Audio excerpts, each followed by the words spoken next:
सभी स्टूडेंट्स को good morning. Ramkumari PG महाविद्यालय की ऑनलाइन क्लास में आप सबका स्वागत है।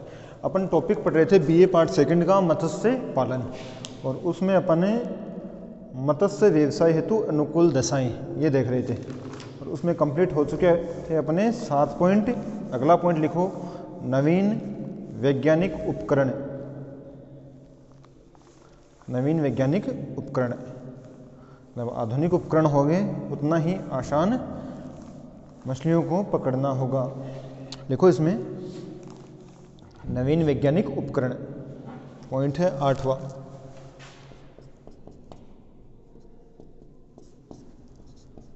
नवीन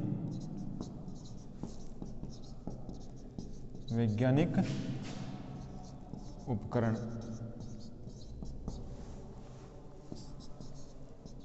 इसमें लिखो, विशाल मात्रा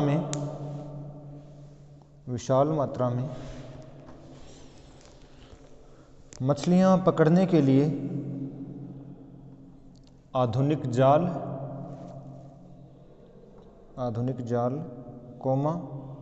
स्वचालित नौकाएं,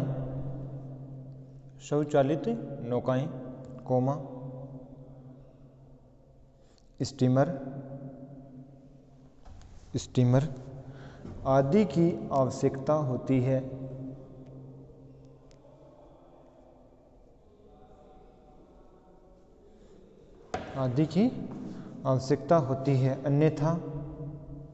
अन्यथा गहरे जल में मछलियां पकड़ना संभव नहीं होता है।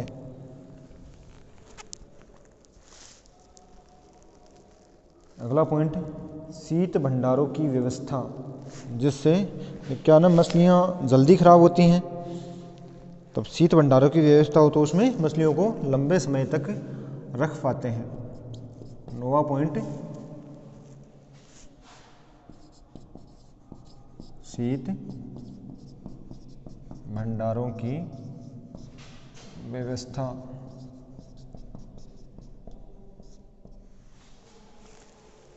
इसमें लिखो, मछलियों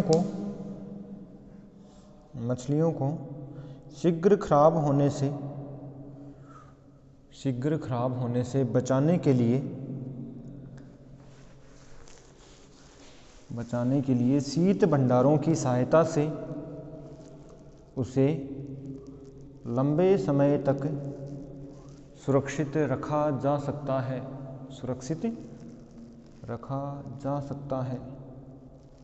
ये एक प्रकार के बड़े रेफ्रिजरेटर होते हैं अपने घर में, जैसे फ्रिज होता है ना, ठीक वैसे ही। अगला पॉइंट, तीव्रगामी परिवहन।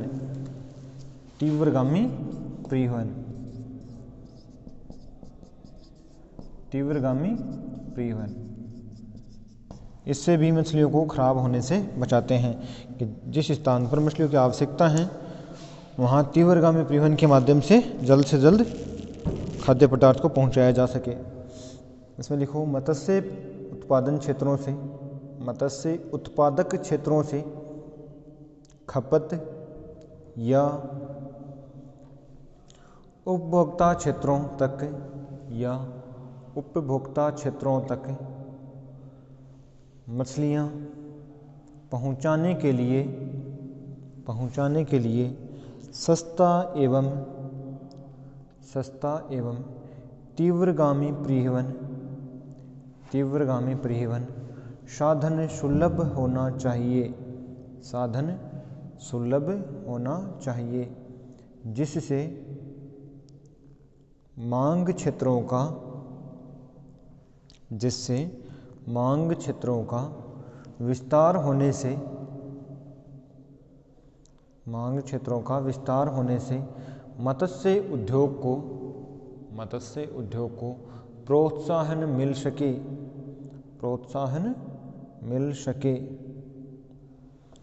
अगला लिखो, सहायक उद्योगों का विकास। सहायक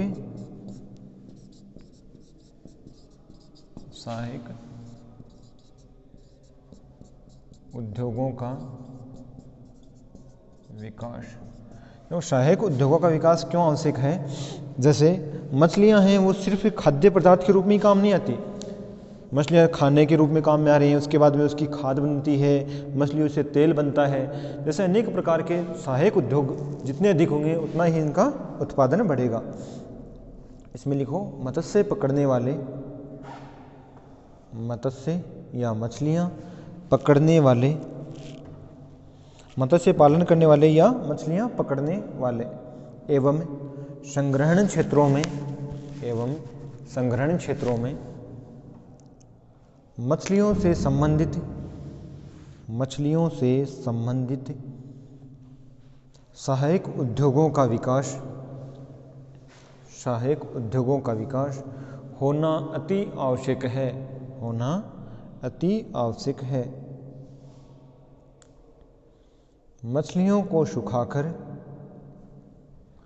मछलियों को सुखाकर डिब्बों में बंद करना, डिब्बों में बंद करना, तेल निकालना, खाद बनाना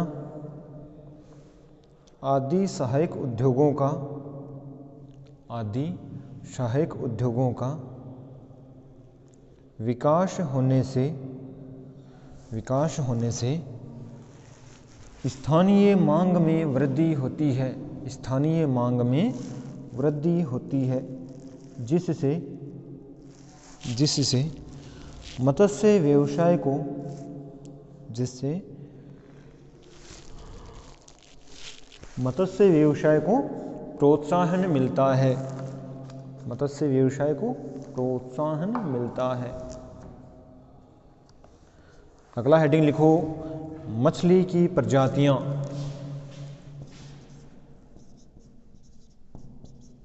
मछली की प्रजातियां। जो मछलियां हैं वो खारे पानी में पाई जाती हैं, वो स्वच्छ जल में भी मिलती हैं। पहले अपन खारे पानी में जो मछलियां पाई जाती हैं उनकी प्रजातियां, उसके बाद जो स्वच्छ जल में मछलियां पाई जाती हैं उनकी प्रजातियां। और सर्वाधिक जो मछली उत्पादन करते हैं वो समुद्रों के द्वारा होता है, खारे पानी जल में। देखो इसमें मछलियों की प्रजातियां, इसमें लिखो मछलियों की विश्व में, मछलियों की विश्व में लगभग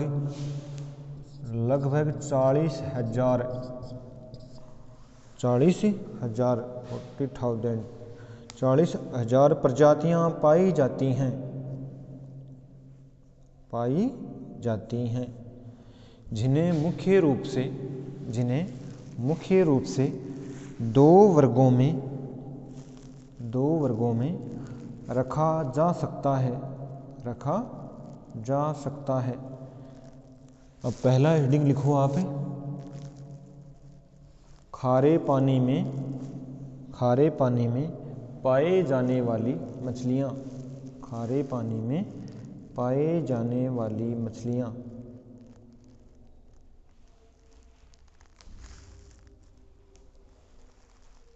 इसमें लिखो महासागरों तथा, महासागरों तथा सागरों में पाई जाने वाली मछलियाँ, महासागरों तथा सागरों में पाए जाने वाली मछलियाँ खारे पानी की मछलियाँ कहलाती हैं, खारे पानी की मछलियाँ कहलाती हैं, जो कि विश्व में सर्वाधिक मात्रा में, जो कि विश्व में सर्वाधिक मात्रा में पकड़ी जाती हैं, पकड़ी जाती हैं, जिन्हें हेरिंग, जिन्हें हेरिंग, मैक्रेल, हेरिंग, मैक्रेल, कांटू,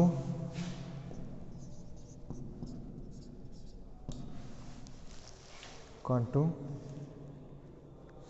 इसके अलावा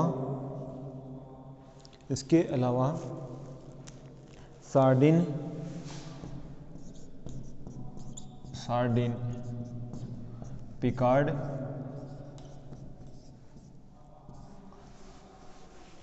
sardine, pilchard,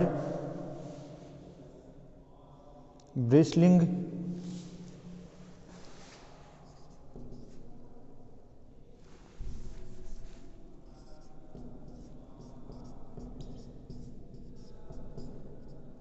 ब्रिसलिंग,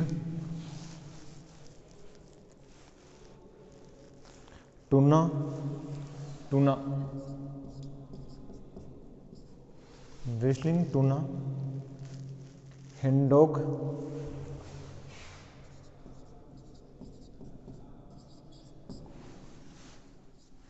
हेंडोक, hake, haddock, hake, skate, skate, dab व डोग फिश, डोब व डोग फिश आदि मुख्य हैं, आदि मुख्य हैं। अब सेकंड लिखो, स्वच्छ पानी की मछलियाँ। सेकंड, स्वच्छ पानी की मछलियाँ।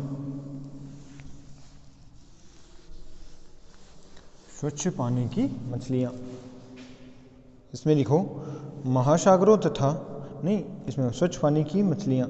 इन मछलियों की प्रजातियाँ, इन मछलियों की प्रजातियाँ महाद्वीपों के आंतरिक भागों में स्थित, महाद्वीपों के, ये मछलियाँ सर्वाधिक जैसे नदियाँ वगैरह हैं, झीलें वगैरह हैं, इनमें मिलती हैं। देखना, इन मछलियों की प्रजातियाँ महाद्वीपों के आंतरिक भागों में स्थित नदियों, झीलों, झरनों और तालाबों आदि स्रोतों में, नदियों, झीलों, झरनों, तालाबों आदि जल स्रोतों में पाई जाती हैं, पाई जाती हैं, जिनमें ट्राउट, जिनमें trout, perch, trout, perch, pike, pike, pike, salmon,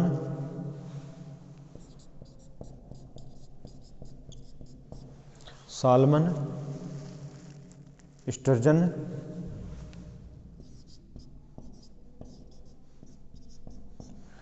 sturgeon मुख्य हैं, मुख्य हैं। अगला हेडिंग लिखो आप, प्रमुख मत्स्य उत्पादक क्षेत्र, प्रमुख मत्स्य उत्पादक क्षेत्र।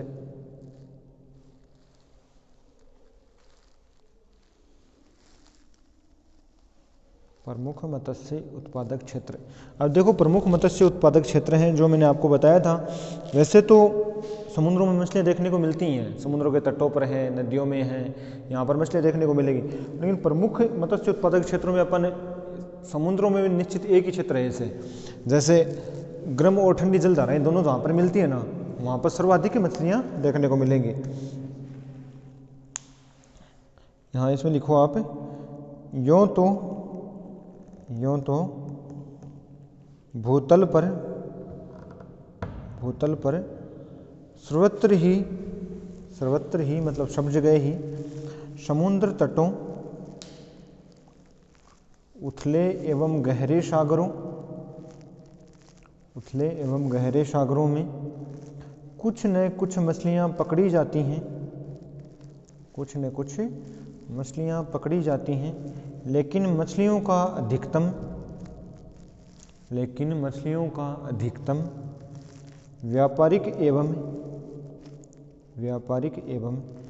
खाद्य रूप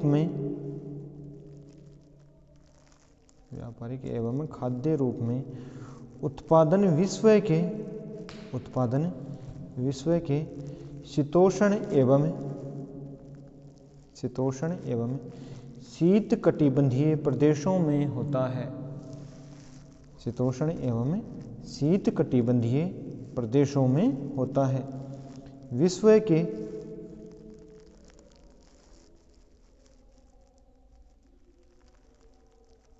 के मत्स्य प्राप्ति के प्रमुख क्षेत्र विश्व के मत्स्य प्राप्ति के प्रमुख क्षेत्र निम्नलिखित हैं।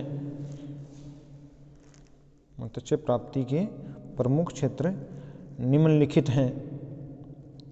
पहला लिखो सामुद्रिक क्षेत्र। सामुद्रिक क्षेत्र,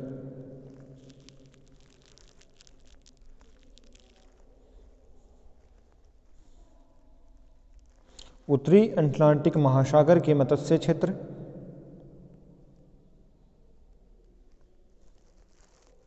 उत्तरी अटलांटिक महासागर के मत्स्य क्षेत्र।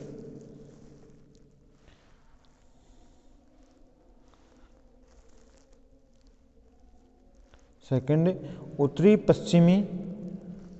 पश्चिमी यूरोपीय तट क्षेत्र।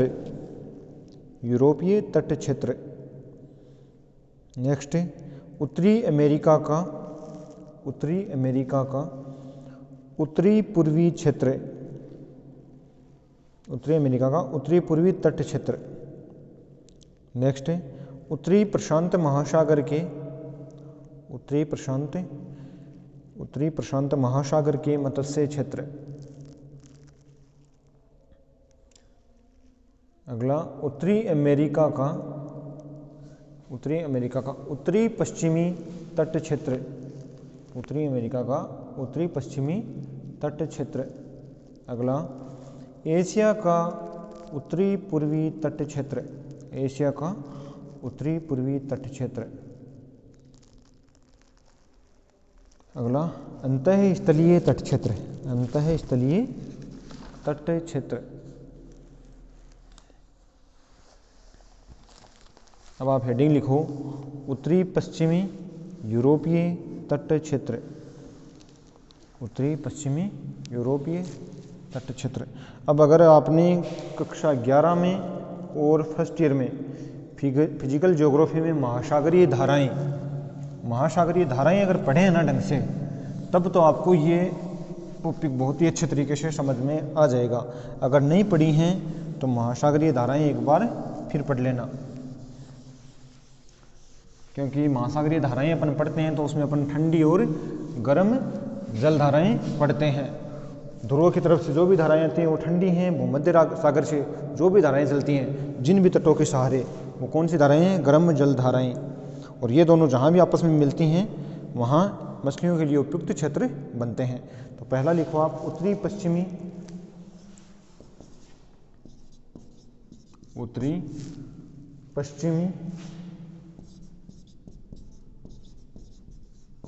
यूरोपीय